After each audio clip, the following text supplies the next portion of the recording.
Bien, seguimos con el caso Nisman, en este caso con diputados. Están Laura Alonso, Patricia Bullrich, Oscar Aguad.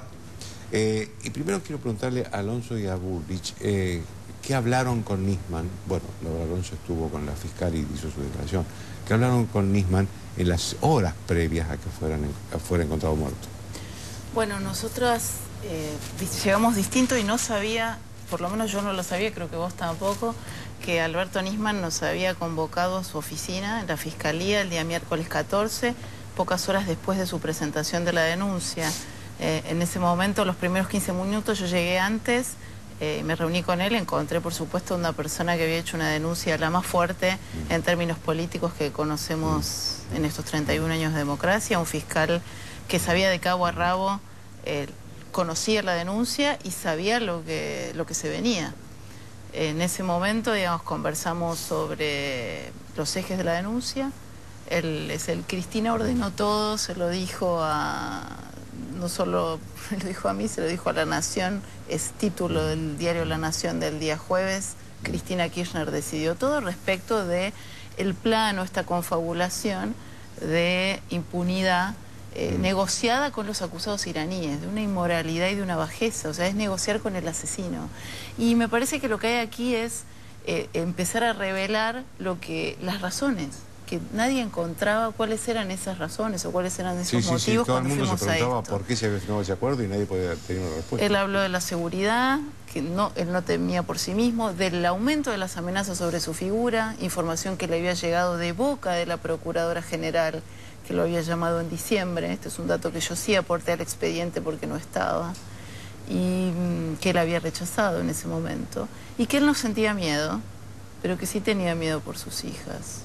¿No? Es el momento donde uno mira a los ojos a alguien, una cosa es cuando uno lo cuenta y otra cuando alguien te lo dice, y te lo dice mirándote fijo. Y es lo más choqueante porque las personas que tienen hijos es su flanco más débil, ¿no? Y la verdad es que hoy lloramos porque los argentinos estamos de luto.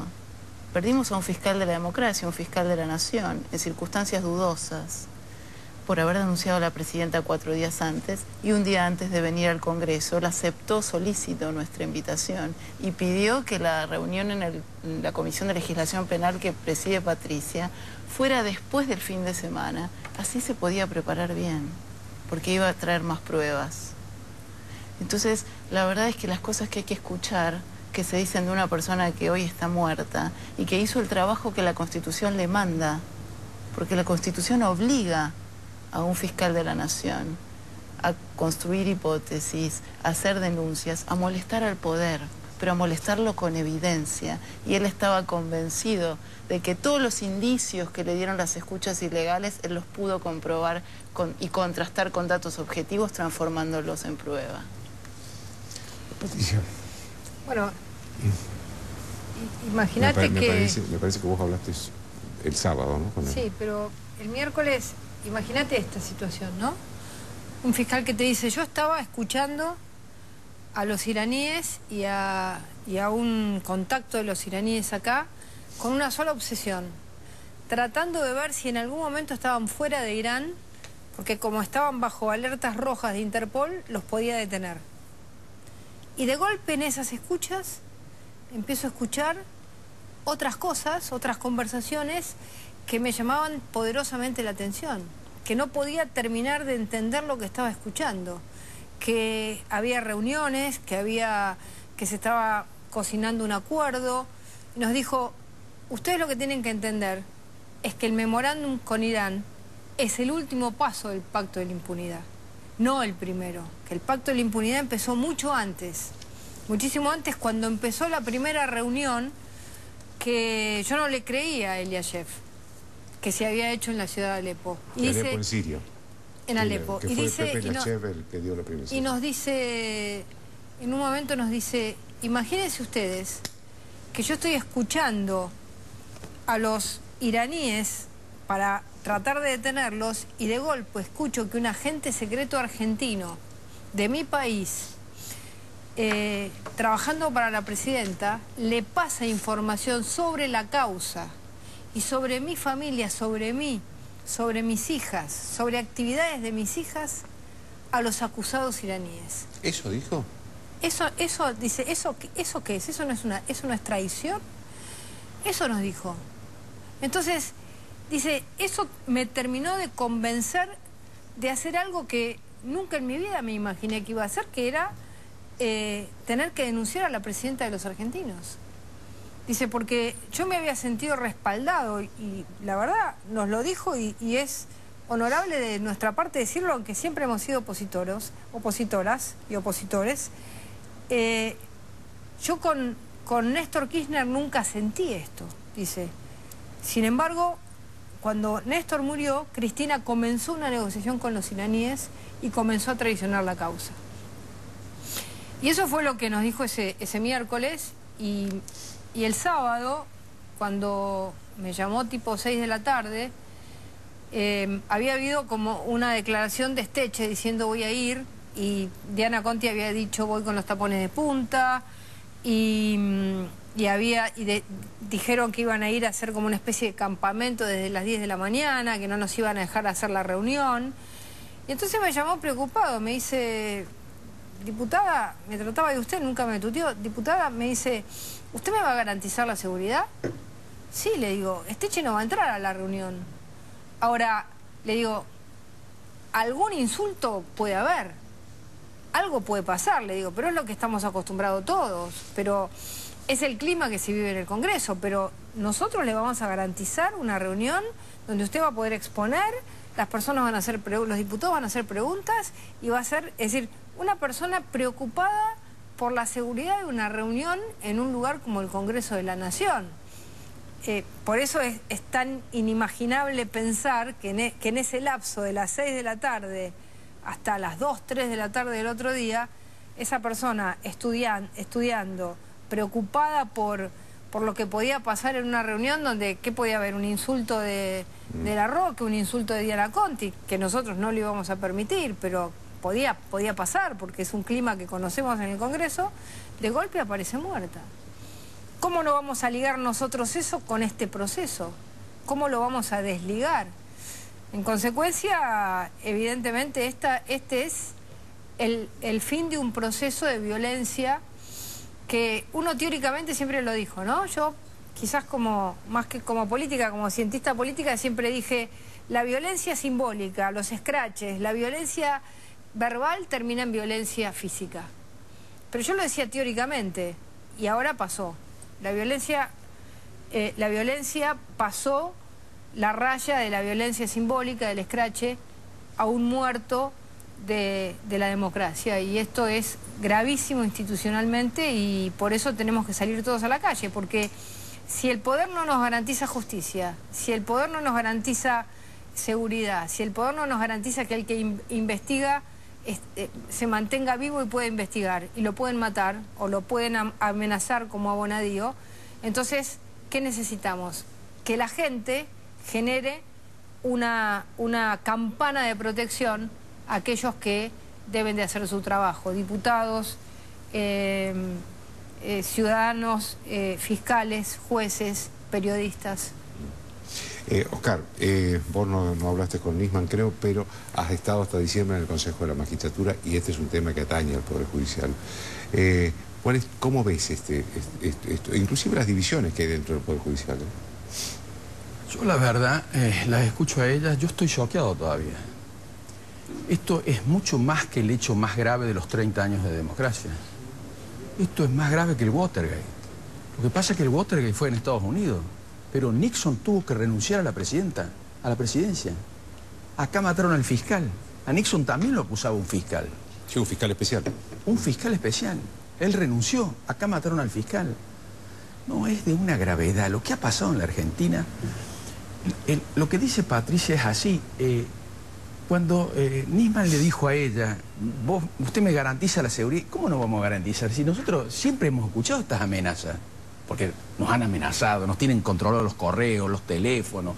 Hoy apareció la guerra de los tuiteros del gobierno matando por Twitter. Bueno, eso estamos acostumbrados a eso, pero no estábamos acostumbrados a que se matara. Yo quiero que después hablemos de la denuncia, porque para mí la clave de todo esto es la denuncia. Vamos a hablar de todo. Pero, a ver, el gobierno está actuando con el protocolo del culpable. Desde que esto pasó, todo lo que ha hecho el gobierno es interferir en la acción de la justicia. Desde Bernie hasta los discursos de la presidenta, hasta lo que dice el secretario general, todo es una interferencia a la acción de la justicia. Ese, se enseña en la universidad, es el protocolo del sospechoso, del culpable. El inocente, ¿cuál es el protocolo del inocente? El presidente de Francia convocó una marcha en repudio de lo que había pasado. Ese es el inocente. Acá todo lo que se hace, todo lo que el gobierno hace, lo hace aparecer como más sospechoso. Es muy grave lo que está pasando. La presidenta habla por cadena y dice: yo tengo derecho a hablar, en un tono prepotente, casi del bajo fondo. Yo tengo derecho a hablar, ¿quién me va a...? No tiene derecho. Ella tiene derecho en las causas judiciales. A ver, ella tiene derecho a hablar. Lo que no tiene derecho es a interferir en la acción de la justicia. Porque eso es un delito en la Argentina, que se llama encubrimiento. Si un presidente, con sus dichos, interfiere en la acción de la justicia, comete el delito del artículo 277 del Código Penal, que yo creo que es lo que ha denunciado la doctora Carrió. No sé cuál es la denuncia, pero tengo la impresión. No puede decir cualquier cosa la presidenta. No se puede. Lo que la presidenta debe hacer y sus ministros es tratar de que la justicia tenga tranquilidad para resolver el homicidio. Ahora, hablando de eso, Oscar, que le quiero preguntar a ustedes, ¿qué opinan ustedes de cómo está marchando la investigación de la muerte? Y después vamos a entrar a la denuncia de Nisman, porque eso me importa mucho. ¿Cómo está marchando la investigación de la muerte de Nisman? Porque veo que está, no sé, que se demoran cosas que son para mí inexplicables, tanto tiempo la prueba del barrido de si hubo huellas o no de un disparo en la mano de Nisman, en los exámenes toxicológicos, todo que se demora mucho. Bueno, lo que pasa es que también, ¿qué está pasando? A mí me parece que lo que está pasando es que ha caído en la justicia de instrucción, la fiscal es una fiscal de la justicia de instrucción, la jueza también, el fiscal de cámara también, es toda la justicia de instrucción acostumbrada a no lidiar con temas de estas, digamos, categoría política. Honduras, de estas categorías políticas. Y también yo creo que la fiscal tiene razón en no confiar en que le pongan gente nueva en su equipo de un día para otro. ¿Qué le va a poner gente? ¿Gils Carbó? ¿Y ella va a confiar en la gente que le van a poner? Entonces es una fiscal que está trabajando con un equipo muy chico, que está acostumbrada a otro tipo de investigaciones, y que hay que tener la paciencia y no hay que tirarle. ¿Por qué? Porque si no, nosotros vamos a hacer lo mismo que decimos que no queremos hacer. Nosotros queremos proteger a la justicia, queremos que la justicia trabaje.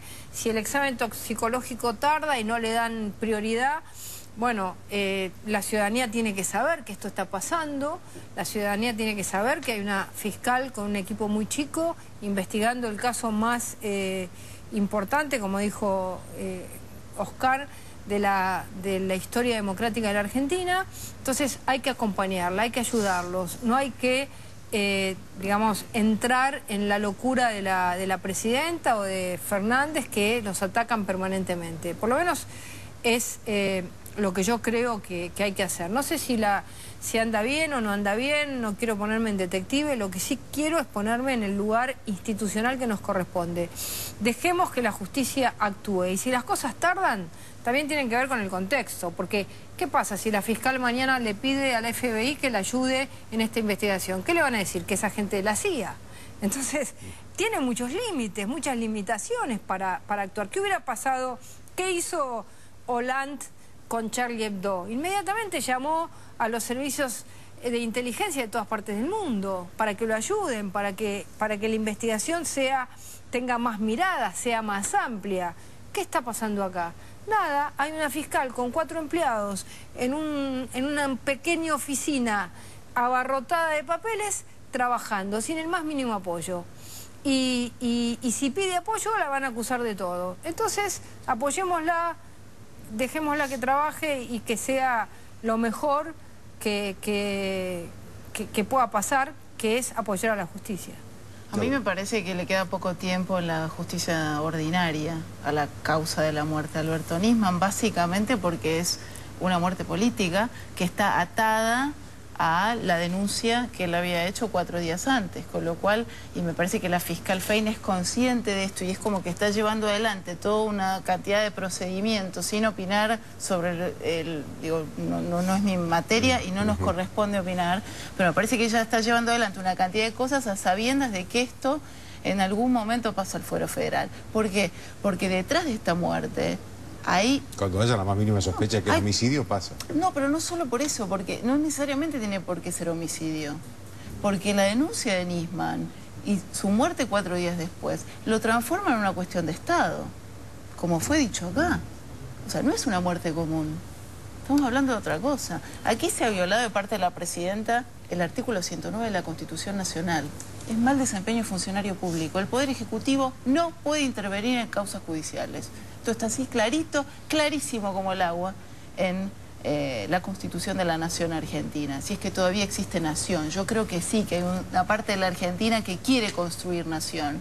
Y hay una minoría que ha tomado el Estado y que lo ha capturado para perseguir, para sembrar el terror, para sembrar el miedo. Y lo que no hay que tener en este momento es miedo. Y por eso la salida a las calles del 18 de febrero, en paz y en silencio, algunos recordando la memoria de un fiscal de la democracia muerto, otros pedirán por justicia, otros por libertad, otros por seguridad, pero en paz y en silencio es simbólica. Y es simbólica porque es el inicio de un cambio y creo que es la segunda transición. La que hicimos de la dictadura a la democracia en el 83, pero ya aprendimos a votar y nos dimos cuenta que votando no alcanza, que la democracia es poner que la democracia republicana es poner límite al poder, que el poder no puede ir en contra de las personas y que el Estado, con todos sus instrumentos y la ley en la mano y los jueces y fiscales independientes, están para proteger a las personas del abuso de poder. Yo solo tengo una pregunta. ¿Qué hacía Sergio Berni en el departamento antes de que llegaran el juez y la fiscal? ¿Dónde está Sergio Berni hoy? ¿Y por qué el juez Campos lo dejó pasar? Que también quiero acompañar la pregunta que hace Laura. ¿Por qué qué? ¿Por qué el juez Campos, que es el que estaba en ese momento subrogando, lo dejó pasar? Después, porque había estado antes, Patricia. Sí, Estuvo pero antes en el bien, departamento y salió. Y después entró con el juez, por supuesto. ¿Pero por qué el juez también lo dejó pasar? Hay que entender por qué el juez Campos y Sergio Berni han hecho una cantidad de cosas juntos, ¿no? Me parece que hay que estudiar un poco también eso. Yo quiero preguntar por la sustancia que tiene la denuncia de Nisman, pero vamos a un pequeño corte. Sí, vamos a un pequeño corte y volvemos.